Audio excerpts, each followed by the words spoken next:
y el día de hoy nos acompaña el doctor Claudio Mera. Bienvenido, profesor. Muchas gracias, Alma. Bueno, nuestra clase de hoy, que usted nos propuso es teleotemporalidad, tiempo organizacional, y díganos, ¿de qué se va a tratar? ¿Qué es? ¿Qué vamos a poder descubrir en esta clase?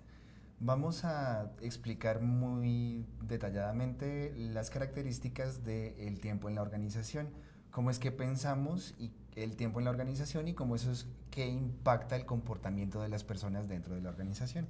Por supuesto, es todo un tema, profesor, cómo nos vivimos, si hay un tiempo que cumplir, ahora con estas nuevas generaciones, por supuesto que ha venido a cambiar, o es algo que ya estaba, pero bueno, usted nos lo va a explicar todo esto en nuestro mágico pizarrón de conocimiento que utilizamos, el Lightboard. Muchas gracias, maestro. Gracias, Alma. Muy bien, pues un poco antes una presentación acerca de mí. Tenemos algo acerca de enseñanza en medios virtuales, que es algo en lo que me he desempeñado en estos últimos 2 años, tanto en el Instituto Universitario Veracruzano y aquí mismo en la UTEL. Soy administrador de empresas de la Universidad Nacional de Colombia, también maestro en administración de la Universidad Nacional de Colombia y doctor en ciencias de la administración de la Universidad Nacional Autónoma de México. Primero, pues antes de hablar directamente del tiempo en la organización, podemos preguntarnos a grandes rasgos qué es el tiempo.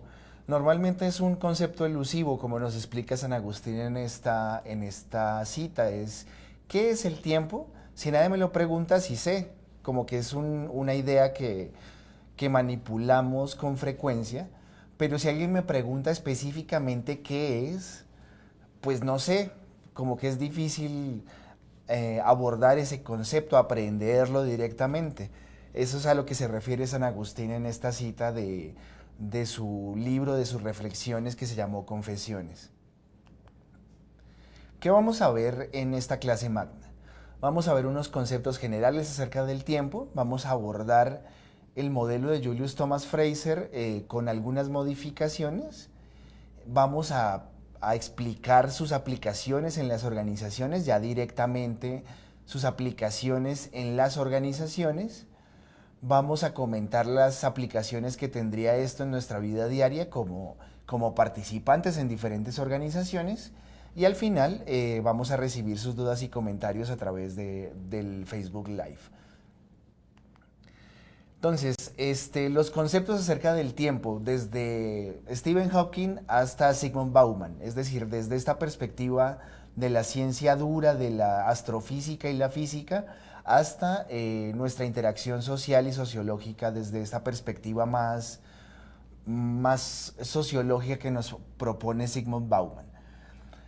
Esa evolución del concepto que nos explica Stephen Hawking en su famoso libro La breve historia del tiempo, que pretende es mostrarnos cómo desde un momento inicial de las primeras concepciones de la física del tiempo hasta sus propias ideas sobre los hoyos negros,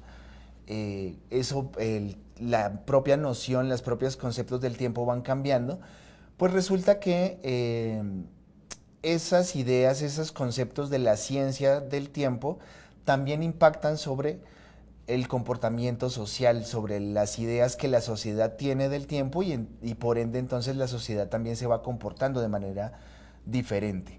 A eso se refiere esto, la manera como entendemos el tiempo cambia nuestra manera de actuar en cierto sentido. Entonces, en la medida que la sociedad cambia, los conceptos culturales y científicos también van cambiando. Esto es una relación interactiva en cierto sentido. Por un punto, podemos tener al comportamiento cultural y por otro lado tenemos al concepto del tiempo. Estos dos elementos interactúan y se realimentan entre sí. En la medida que uno va cambiando al otro y se convierte en una especie de círculo virtuoso en que los dos entonces se van influenciando mutuamente de manera permanente. Un ejemplo de ello es cómo en la medida que las capacidades técnicas fueron mejorando los relojes hasta que los relojes se convirtieron de uso común.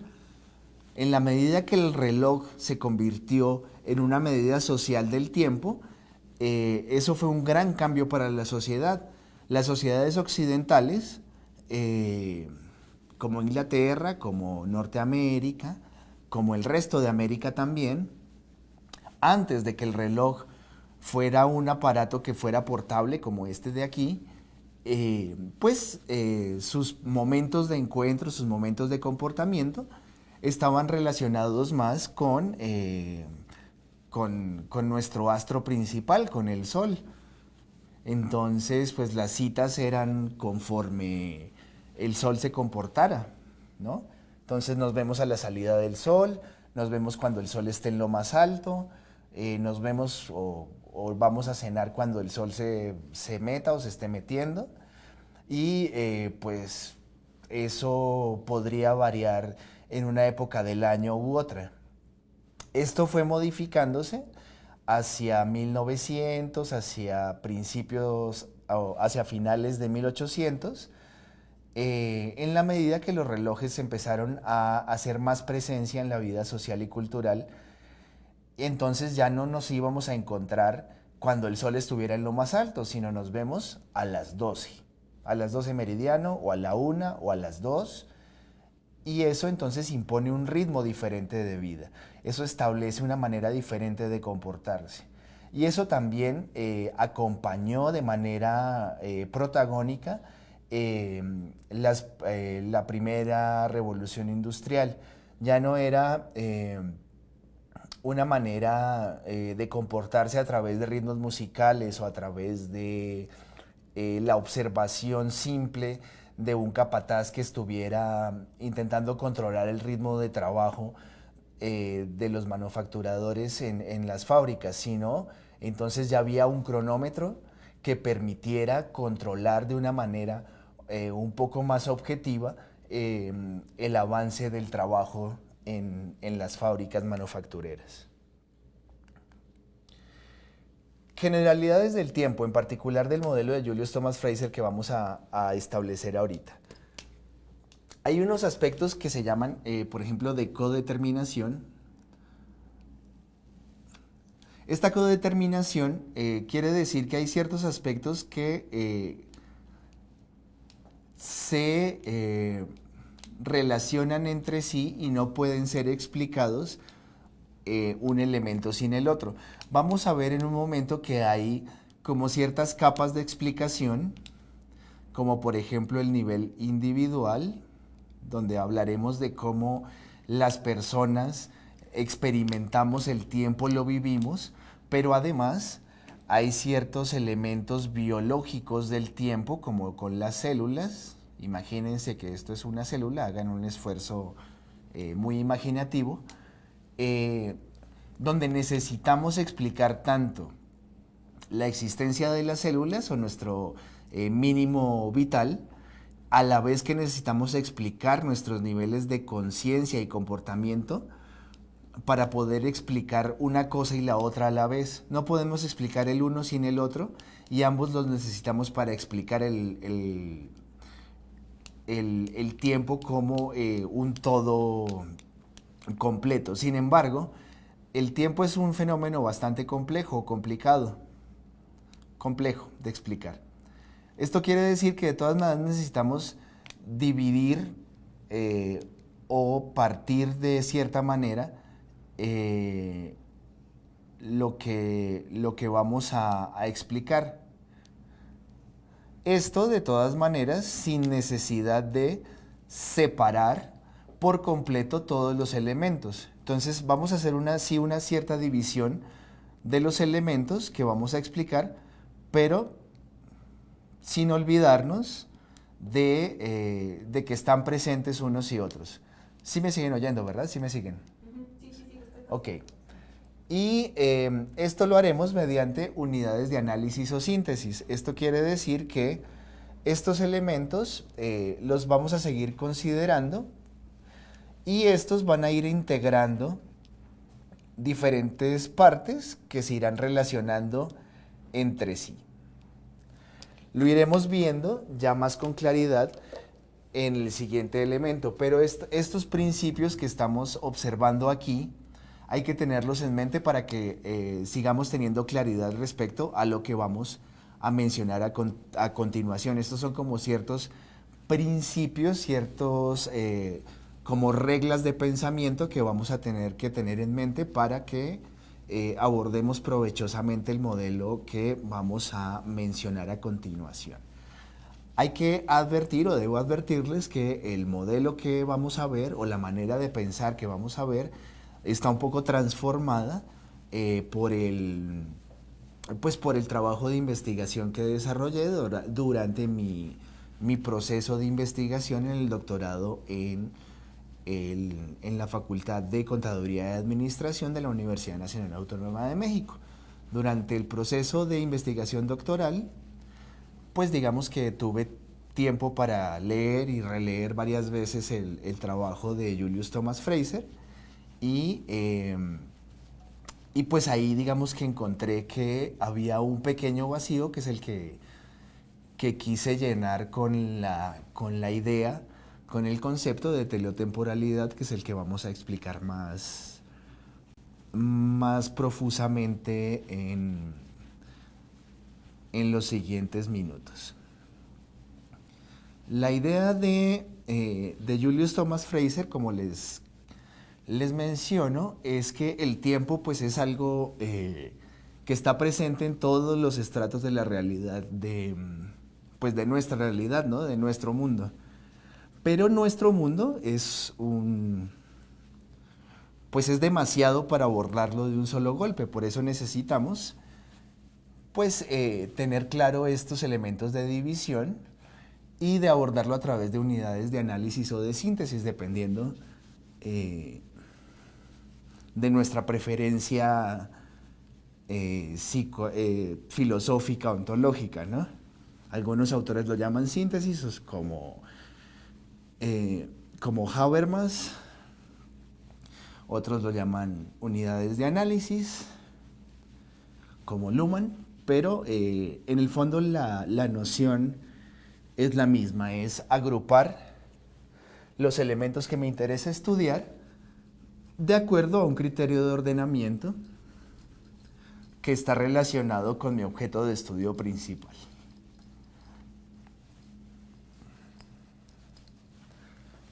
Entonces vamos a abordar más directamente el modelo de Fraser modificado, como dice aquí.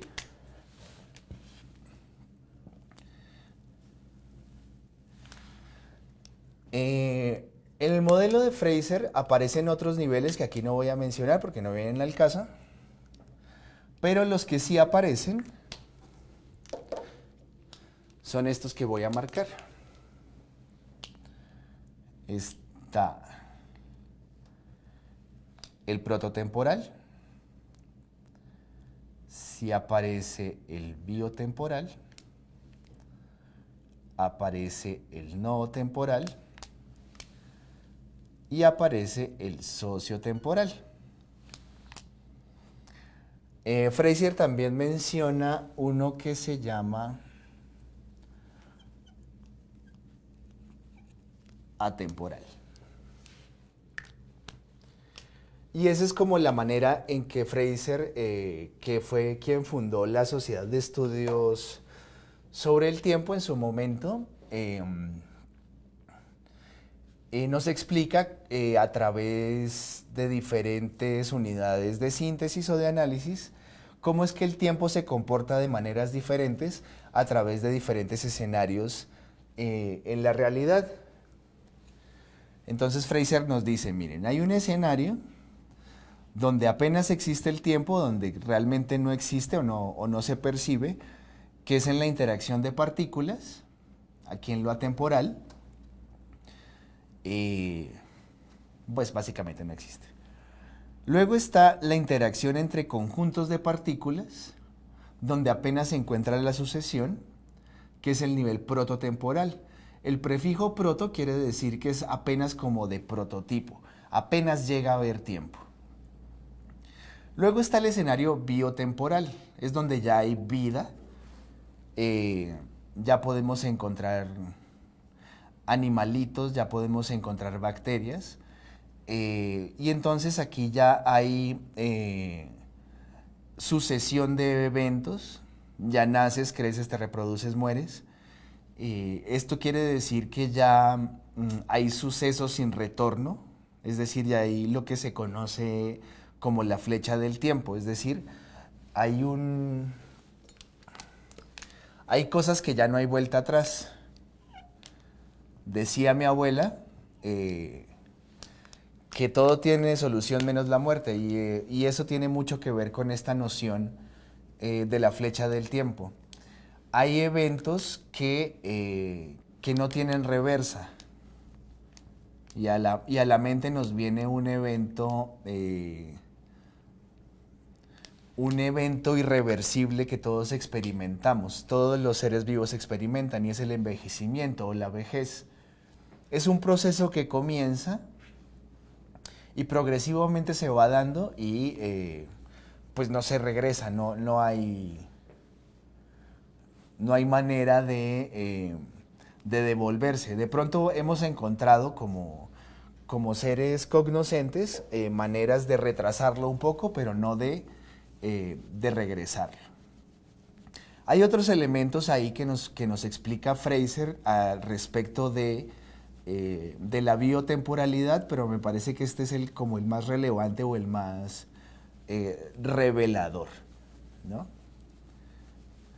Luego Fraser nos explica que hay un salto más. Todo esto lo experimentamos o lo tenemos en nuestro cuerpo biológico, pero lo que nos caracteriza nuestro nivel de experiencia como individuos humanos está en la no temporalidad. El prefijo no viene del latín nosos,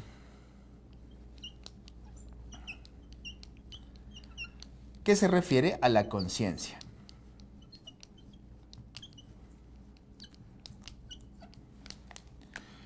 Y eso, casi no se ve.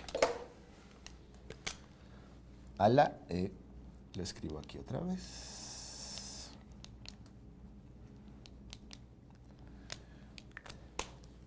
Esa característica particular de nosotros como seres humanos, como seres que aprenden, que pueden reflexionar sobre sí mismos, nos da ciertos elementos que nos diferencian de otros seres vivos.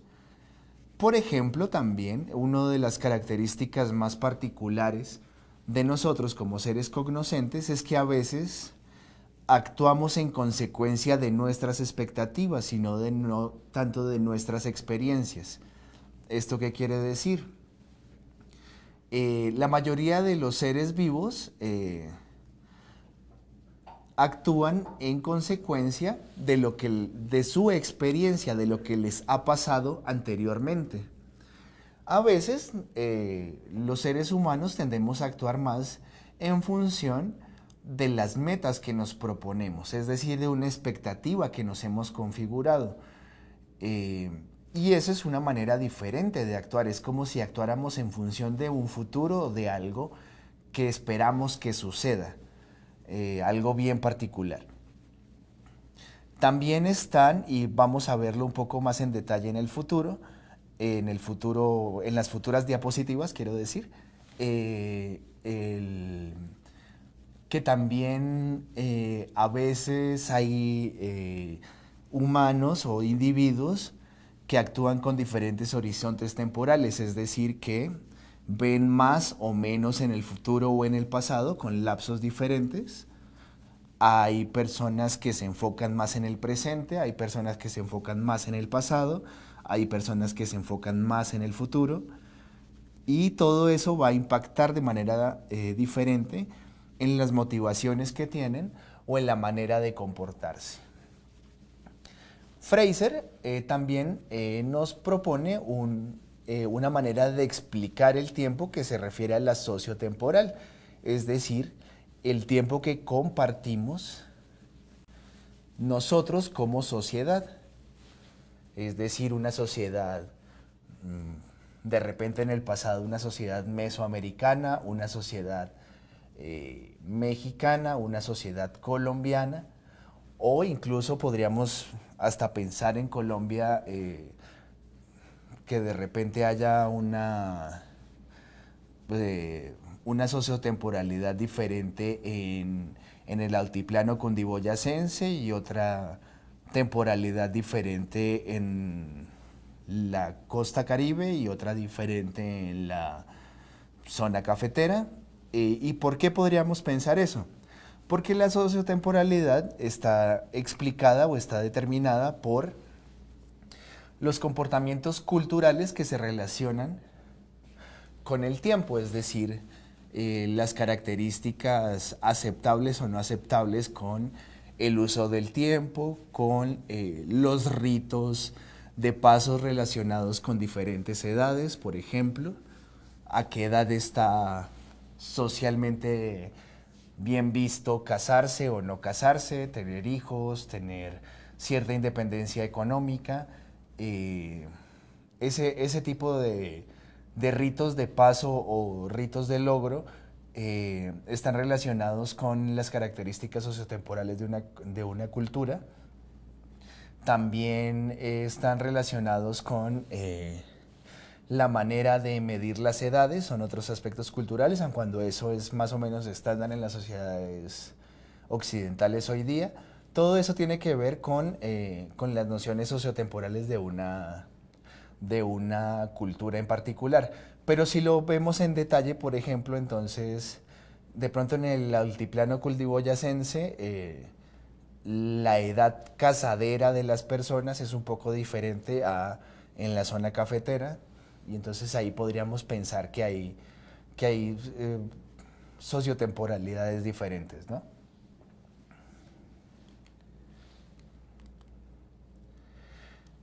Y la teleotemporalidad es la propuesta, básicamente, una propuesta resultante de mi trabajo de tesis doctoral. Porque cuando yo veo el modelo de Fraser digo, pero ¿y las organizaciones?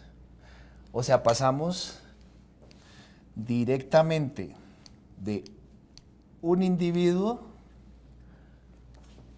a una ciudad completa. Y en las ciudades pues encontramos empresas, encontramos iglesias, encontramos universidades. Imagínense que esto es un birrete. Encontramos clubes deportivos, encontramos... ¿Qué otras organizaciones podemos encontrar? Encontramos organizaciones no gubernamentales y encontramos organizaciones gubernamentales también. Entonces encontramos muchas cosas y en la mitad entonces, pues estos individuos van a interactuar con todas estas, ¿no? Van a ser partícipes, van a estar influenciados por todas ellas. Y aquí entonces también se presentan diferentes fenómenos temporales. La característica común de todas estas organizaciones es que tienen entonces un propósito o teleos, que es la palabra griega o el prefijo griego que lo que caracteriza, por eso le puse teleotemporalidad. Entonces, esa es una característica esencial de todas las organizaciones. Tiene un propósito, expreso o no, pero lo tiene, que está ahí. Y entonces, para seguir un poco, o con el objetivo de seguir un poco la lógica del modelo de Fraser, la idea de definir una teleotemporalidad era indicar entonces cómo es la dinámica de esa organización. Es decir, qué tan rápido cambia con respecto a su cultura, con respecto a su sociedad. Se mueve rápido, se mueve lento, lo hace comparativamente con otras organizaciones del mismo tamaño, a la misma velocidad o a otra diferente. En la observación simple he encontrado que esto tiene mucho que ver con su tamaño. Normalmente una organización grande tiende a cambiar de manera lenta y una organización pequeña tiende a cambiar de manera veloz. Y también mucho tiene que ver con la rigidez o la debilidad de su cultura. Normalmente una organización de cultura fuerte, es decir, de una cultura rígida, tiende a resistir bastante las posibilidades de moverse de un lado a otro, de cambiar de lugar, de cambiar de estructura o de cambiar de costumbres o de cambiar de procesos o de asumir otros nuevos, en lugar de una organización de cultura débil. Entonces de repente sus símbolos, sus estructuras, sus lenguajes son más susceptibles de un cambio dentro de una organización, y todas estas estructuras, símbolos, lenguajes son justamente las que van a impactar a las personas dentro de las organizaciones. ¿Que para qué me sirve saber si una organización tiene una dinámica ágil o no, o si una cultura es débil o fuerte o no? Pues justamente es la que me ayuda a identificar si una organización va a estar dispuesta a moverse en un sentido que le convenga a las personas o no. Podemos identificar o podemos saber, y ya es una noción que se está cada vez viendo más como en el Vox Populi, en medios de difusión masiva, que entendemos que no tanto el dinero, no tanto el poder adquisitivo es lo que nos entrega bienestar a las personas, sino el dominio sobre nuestro propio tiempo. No es tanto que seamos capaces de comprar un crucero por el Caribe, sino que podamos decidir cuándo vamos a ir por ese crucero por el Caribe. No es tanto que podamos pagar una comida en un restaurante de estrellas Michelin, sino que podamos decidir cuándo es que vamos a ir a comer a ese restaurante, o a cualquiera, pues. Pero sí, entonces, que el bienestar o la sensación, bueno, o el concepto aún más difuso de felicidad está más relacionado con nuestras posibilidades de decidir cuándo es que vamos a ir al gimnasio, o cuándo es que vamos a ir al cine, o cuándo es que vamos a ir al médico, y no tanto que podamos comprar el reloj más caro, o el auto más caro, o el traje más costoso, o la marca más reconocida. En la medida que podamos interactuar o podamos diagnosticar con herramientas más completas qué tipo de organización es la que nos va a emplear, también entonces como individuos podemos identificar qué tipo de organización es la que nos va a permitir mayor control sobre nuestro tiempo. Porque también valga una advertencia como nota al pie, ¿no? El autoempleo no es el control absoluto sobre nuestro tiempo, sino más bien es el compromiso absoluto de nuestro tiempo, ¿no? Entonces a veces el camino del emprendimiento no es tanto yo controlo mi tiempo, sino he comprometido todo mi tiempo.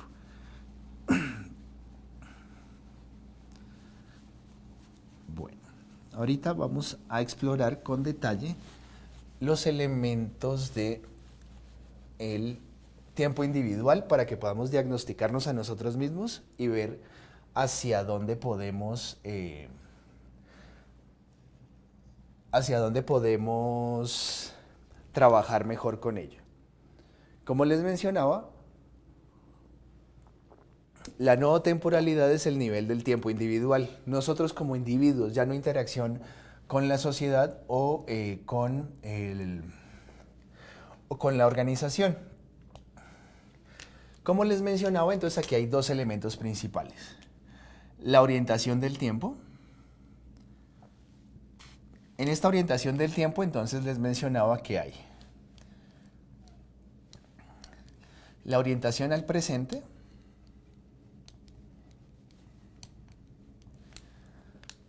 al futuro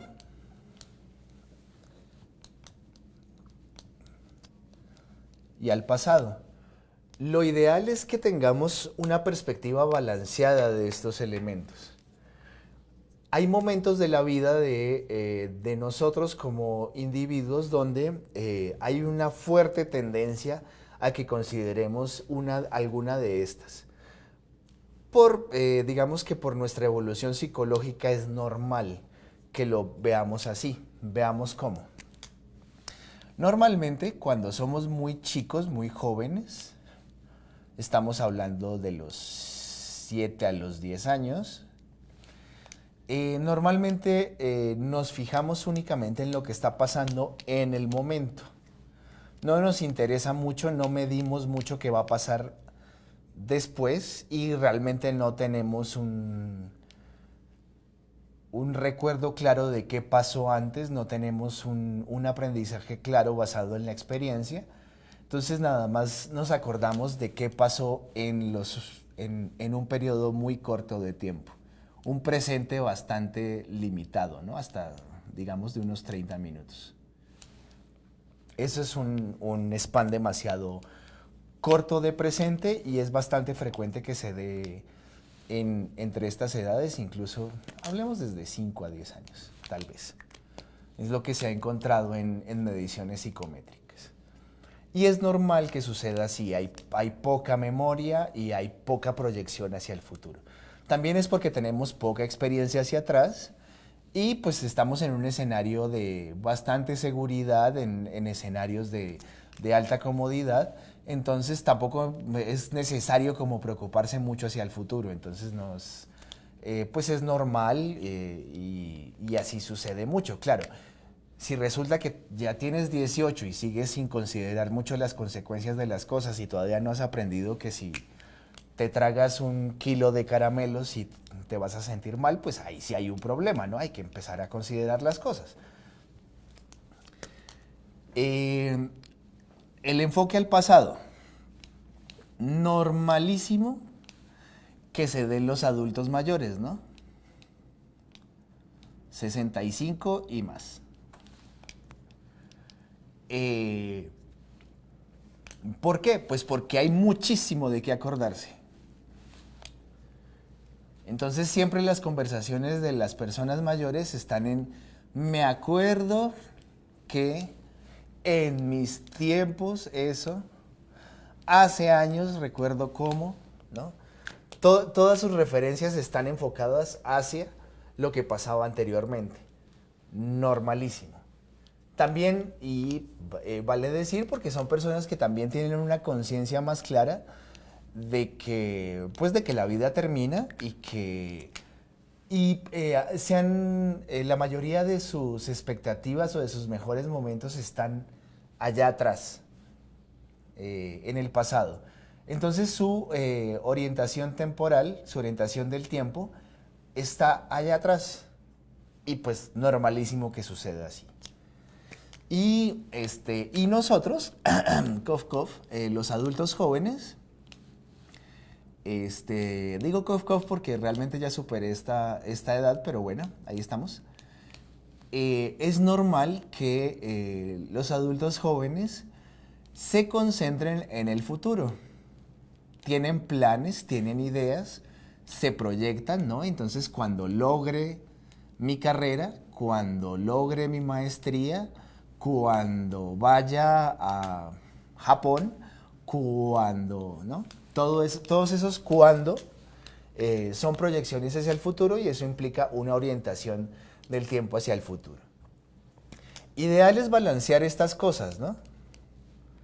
Ideal es balancear estos elementos, es combinar una experiencia que está relacionada con el pasado, balancear los planes que hay y no descuidar tampoco la experiencia vivencial del momento.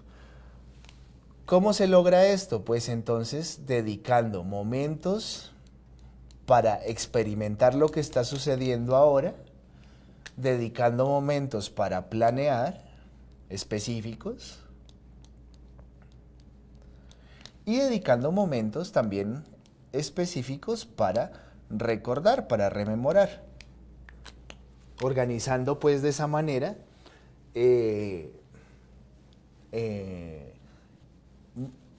momentos separados para tener tanto tiempo para rememorar, para recolectar y aprovechar ciertas experiencias, involucrar esas experiencias en los planes que vamos a desarrollar y cuando estemos, no sé, en una comida, en el cine, en una fiesta, no mezclar el caldo con las tajadas, ¿no? Estar en lo que estamos. Y de esa manera podemos aprovechar esas orientaciones temporales y balancearlas de manera adecuada. Claro, de todas maneras nuestras tendencias, nuestros momentos vitales nos van a jalar un poco hacia donde estamos, ¿no? Entonces, si estamos muy mayores, con seguridad vamos a estar como empujados un poco a recordar más que a proyectarnos hacia el futuro. Y si estamos jóvenes, pues vamos a estar con la tendencia clara a imaginarnos cuando abramos nuestra primera fábrica o nuestra segunda fábrica o cuando escribamos nuestro segundo libro o cuando escribamos el primero, según sea el caso. Pero pues la idea es podernos programar, organizar.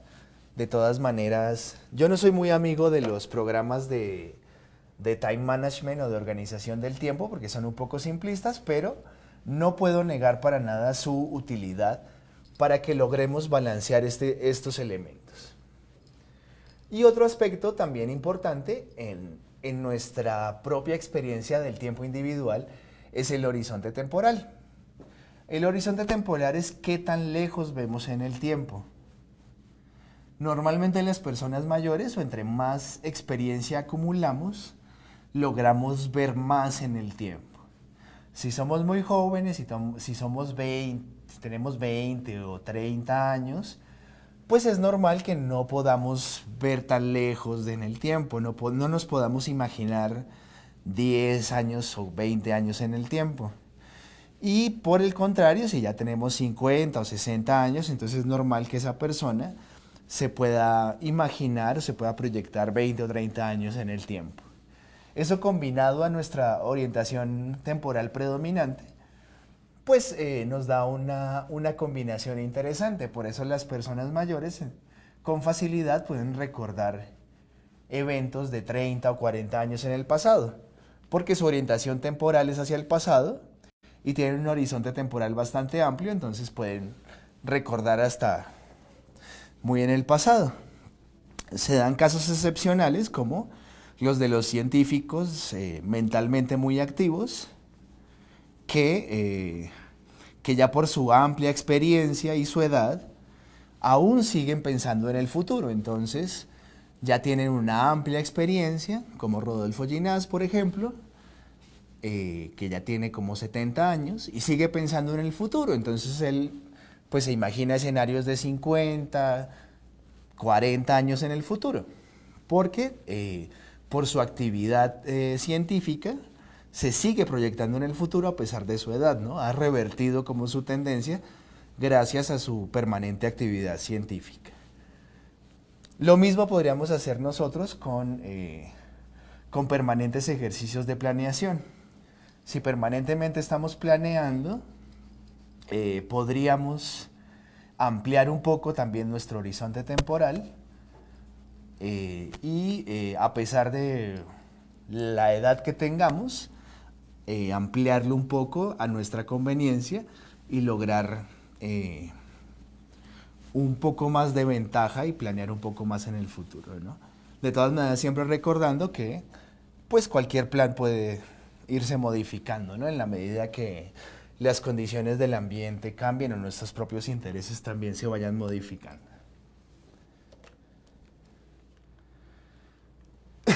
Como les mencionaba antes, la sociotemporalidad, pues su nombre está bastante claro. Se refiere al tiempo social. Mucho de lo que tenemos como algo dado, que es el calendario a través del cual nos ponemos de acuerdo para muchas cosas en nuestra interacción social,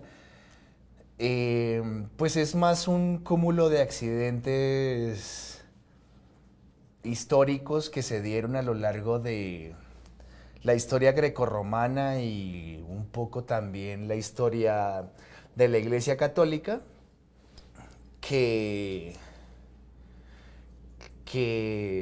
al final producen el calendario a través del cual nosotros nos ponemos de acuerdo con muchas cosas, ¿no?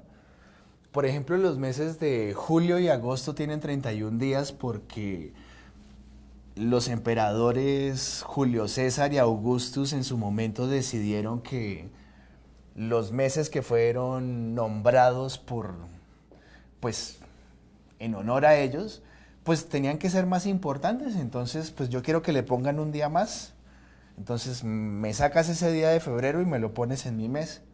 Pero emperador, eso no se puede porque se va a Yo soy el representante de Dios en la tierra y me lo cambias.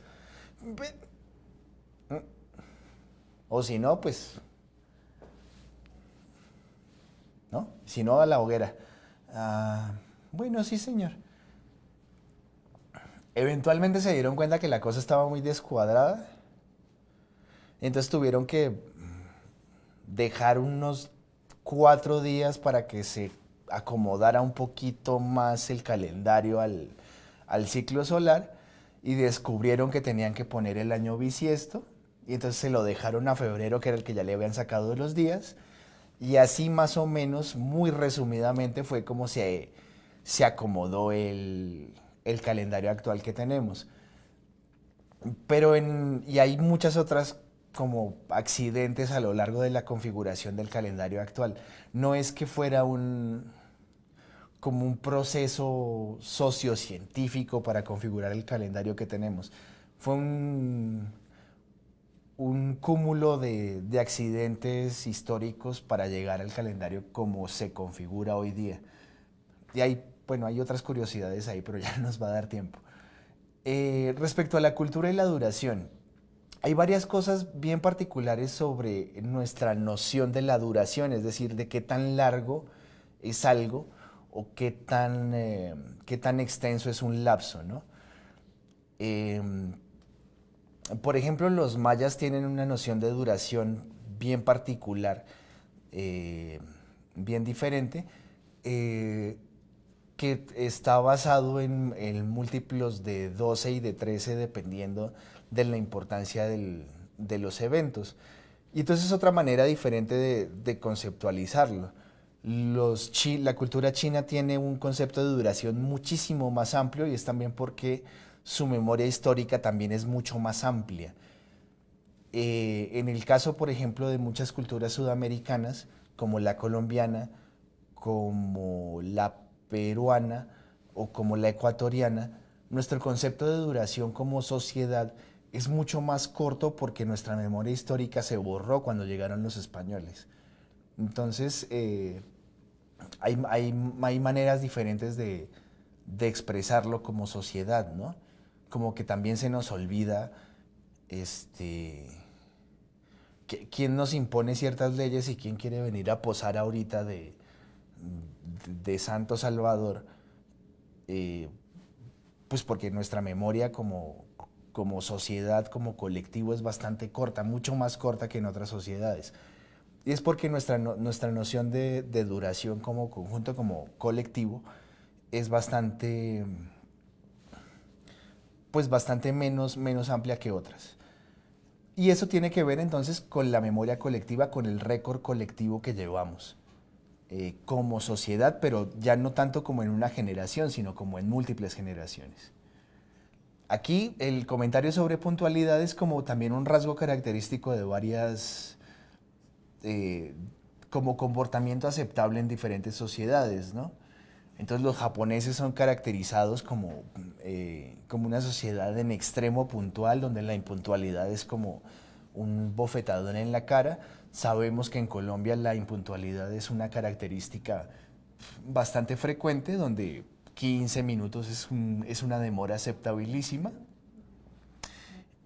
Sabemos entonces que en Estados Unidos no es tan aceptable, sabemos que en Brasil de repente es súper normal, en Sao Paulo que llegues tarde, pero de pronto en Curitiba no.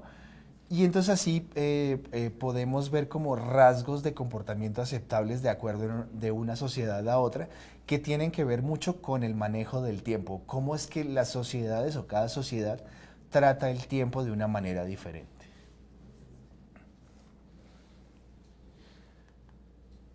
Entonces, aplicación directa en lo que nos toca en la orientación del tiempo. Como les mencionaba, debemos intentar balancearlo. Entonces yo puedo fijarme a través de mi discurso, a través de la manera como yo hablo, como yo me expreso respecto a mis planes, a mis propias actividades, como yo mismo me proyecto en los demás, identificar cuál es mi orientación del tiempo e intentar balancearla. ¿Cómo? A través del ejercicio. Yo siempre recomiendo mucho el ejercicio escrito. Si permanentemente estoy en la remembranza, entonces intentar a través del ejercicio escrito, intentar proyectarme más en el futuro. Y viceversa. Si estoy permanentemente en la proyección, en el sueño hacia el futuro, entonces a la inversa intentar a través del ejercicio escrito, a través de, por ejemplo, la crónica o el relato, intentar un poco rememorar, recolectar qué es lo que me ha venido trayendo del pasado hasta donde estoy ahora, y eso seguramente me va a ayudar a que esas proyecciones del futuro sean más aterrizables, sean más concretas y hacer un poco más realidad de esos elementos. Y lo que mencionaba del horizonte temporal, siempre pienso yo puede ser un poco recomendable ampliar un poquitito nuestro horizonte temporal, no quedarnos en la noción de a un año o a 2 años o a 5 años. ¿Por qué no proyectarse a 10 o a 15 años? Pero pues eso se hace a través de la conexión de pequeños pasitos, ¿no? Entonces no es solo pensar, es que yo en 15 años quiero vivir en Luxemburgo. Pues bueno, sí, está bien, pero hay que ver cómo, ¿no? Entonces hay que ir conectando esos pequeños, ir dividiendo esos 15 años en partes que sean digeribles, de manera que podamos llegar a eso, ¿no? Entonces, para llegar en 15 años a Luxemburgo, pues habrá que aprender algunos idiomas, no solo uno, entonces habrá que hacer ciertos ahorros, y entonces vamos a partir ese gran proyecto de 15 años en metas de 5, y esas metas de 5 en pequeños logros de un año, y esos logros de un año en otros pequeños programitas de 6 meses, por ejemplo, ¿no? Y así podemos ir ampliando esos horizontes temporales en ya otros más digeribles y más visibles de acuerdo a lo que ya tenemos en nuestra propia, ya en nuestro propio caja de herramientas, digamos, ¿no? Y creo que aquí ya podemos tener algunas preguntas, algunas dudas del foro, y si no, podemos regresar a hacer algunos comentarios generales.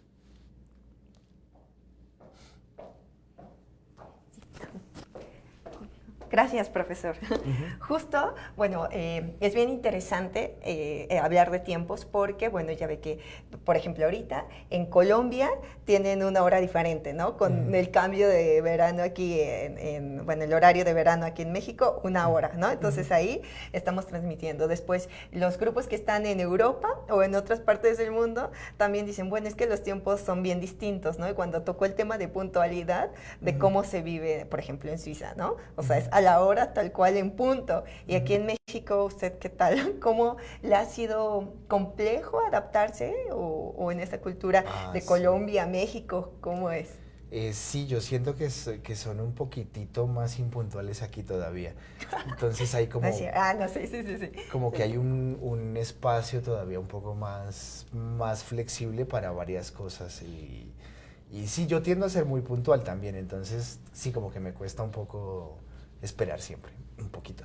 Ok, pero entonces cultural, que era un punto que hablaba, ¿no? El tiempo, por supuesto que es cultural. Y bueno, ¿cómo usted que tiene esta experiencia, sí detecta que en América Latina tenemos otra concepción del tiempo? Sí, sí, en general es una noción también como del recurso en general, es decir, como que todo abunda y también el tiempo. Entonces no les preocupa mucho decir, pues son 5 minutos, o son 10, o son 20. Aquí en México la frase característica es sí, ahorita. Y entonces ahorita puede ser de ahora a pues cualquier cosa. Y eso pues es un rasgo cultural bastante marcado. Claro, y también mencionaba acerca de estos modelos que dijo que pueden ser simplistas, ¿no? Del tiempo, que era una opinión muy particular. Ellos hacían referencia como por qué por qué esa opinión, o sea, profundizar en esa opinión. Sí, las explicaciones del time management es porque normalmente entran como a prescribir una serie de actividades sin considerar o sin explicar por qué te las ofrecen, sin explicar o sin entrar a indicar en qué casos convienen o en qué casos no. De repente hay ciertos consejos en esos manualillos que no dan la indicación de por qué te conviene o a qué tipo de personas le conviene. De repente no a todo el mundo le podrá convenir y eso depende mucho en ciertas ocasiones del horizonte temporal o de la orientación temporal de una persona. Si es una persona que tiene una fuerte orientación temporal al pasado y un horizonte temporal corto, un manual como tan básico de time management no le va a funcionar.